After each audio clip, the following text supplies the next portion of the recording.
修女抚摸他与驱魔人扎康的合影，瞬间他感觉头皮发麻，全身无比松弛。紧接着灵魂出窍来到扎康的面前，对方的到来，扎康表现出慌张的神色，因为不到万不得已，玛丽绝不会来找他。想必他们之间有着某种特殊的关系。据他表述，修道院里刚降生的男婴被偷走，而且男婴的母亲看到了不该看到的经过，也被当场灭口。这件事并非是人为，而是恶灵在作祟。在扎康临行前，泽德脑海中又浮现出不属于他的画面。看过画像，扎康认出狰狞的怪物叫基因魔。诺亚时期他们可是杀人不眨眼的狂魔，不过他们早在那场圣经洪水中灭绝了。由于丢失孩子的父亲是当地的警长，所以只有趁举办葬礼的1个小时去调查。首先他们来到孩子丢失的房间，试图查清恶灵的底细，但仪式刚开始竟受到阻力反噬。没想到恶灵如此狡猾，居然隐藏了自己的行踪，由此可以断定孩子还活着。但要找出孩子的位置，就需要拿到能感应孩子灵魂的物品。玛丽突然想到孩子的胎盘，根据当地的习俗，将胎盘埋进自家的大树下可以带来好运。就在玛丽手挖胎盘时，扎康却发现树上的果实极其诡异，表面像极了人皮的触感和颜色，甚至用刀划开还会流出大量的鲜血。难道这是美版的人参果吗？其中1个受到破坏，其余果实会在一瞬间感同身受。Oh my god！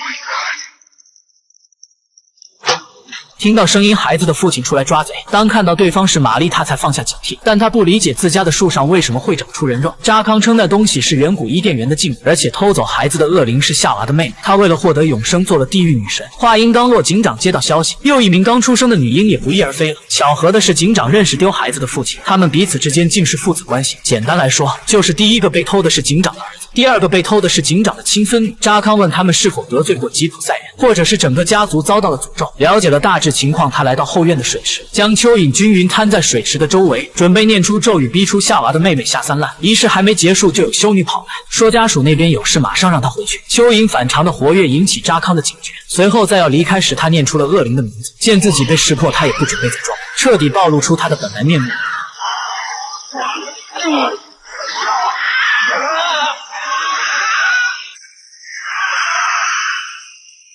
被按进水里的扎康在窒息前终于拿出匕首刺向恶灵，顿时鲜血喷涌而出，伴随着惨叫，恶灵逃离了现场。与此同时，留守的泽德偶遇美术课的素描模特，因为线条突出给泽德留下了深刻的印象。时间飞逝，两人交谈甚欢，泽德产生了相见恨晚的感觉。不过他没有意识到，线条突出的男人似乎都没那么简单。无意间，泽德触碰到了对方的肌肤，紧接着激发出他感知未来的能力。That beer go to your head?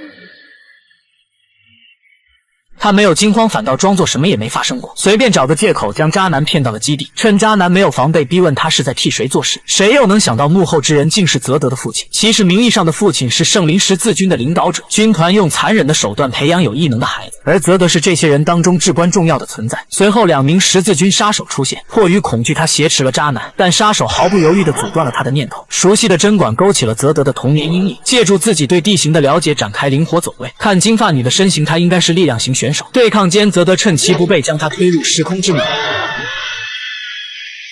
可没等他将气喘晕，另一个人已经走到了他的身后。反观扎康这边已经识破了恶灵的身份，他以吸血为食，被称作拉玛师徒。那为什么成功偷走孩子却没有害他呢？想必是孩子有着更大的用途吧。此刻警长突然想起自己的祖母应该能知道诅咒的事。当他听到家族后代接连被恶灵偷走，祖母吓得秒变手机里的第6个表情包。于是他提到了远古邪巫团，他们一直在收集我族的新生之血。但扎康表示质疑，只因邪巫团在上世纪就已经不存在了。其实祖母的父亲曾经就是他们的成员之一，后来父亲悬崖勒马叛离了组织，为了壮大邪巫团，他们盯上家族刚出生的孩子。扎康开始怀念曾经在精神病院的生活，因为接下来要发生的事很有可能就是曼尼说的黑暗崛起。为了引出恶灵夺回新生儿，他们抽出警长的血液涂在鸡的身上，然后将其包裹成婴儿的模样。想要效果逼真，便需要由女性充当母亲的角色。毫无疑问，这个寻求刺激的机会只能交给玛丽。